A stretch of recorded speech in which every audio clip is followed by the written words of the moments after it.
दिनांक 15 एप्रिल रोजी अत्यंत दिमाखात पार पडलेल्या वॉलनेस हॉस्पिटलच्या पुनरुद्घाटन सोहळ्यानंतर अवघ्या एका दिवसातच हॉस्पिटलसमोर एक मोठं संकट उभं राहिलं.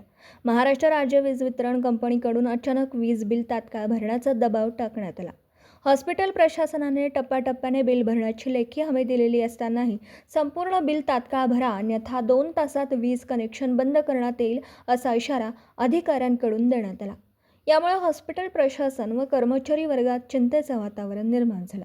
रेव श्रीनिवास चोपडे, खजिनदार वॉलनेस हॉस्पिटल मिरज यांनी ही गंभीर परिस्थिती तात्काळ माननीय नगरसेवक आरिफ भाई चौधरी, माननीय नगरसेवक जुबेर भाई चौधरी आणि विद्यमान नगरसेविका रेश्मा जुबेर चौधरी यांच्या निदर्शनास आणून दिली. परिस्थितीचं गांभीर्य ओळखून चौधरी कुटुंबाने क्षणाचाही विलंब न लावता सर्व कामे बाजूला ठेवून हॉस्पिटलच्या मदतीसाठी धाव घेतली. त्यांनी घटनास्थळी भेट देऊन संपूर्ण माहिती घेतली व तात्काळ MSCB अधिकाऱ्यांशी संपर्क साधला.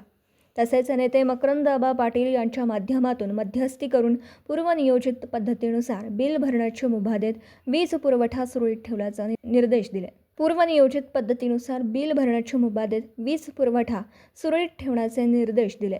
यामुळे हॉस्पिटलवरील मोठं संकट टळलं.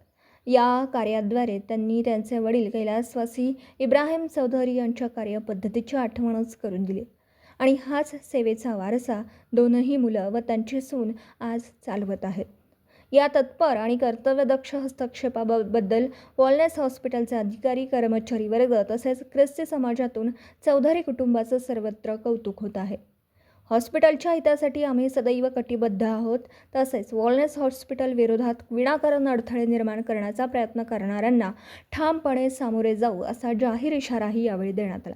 याप्रसंगी miss Reena Sanandam, acting director Ranjit Bhore, secretary KDCCNI Sumanraj Chopde, Sachin Tiwde, Kiran Tandale, Amesh Chandanshive, Sudhir Ware, Ravi Chopde, Dharmendra संबर्गीकर, Mohammed Shaikh आदी उपस्थित होते.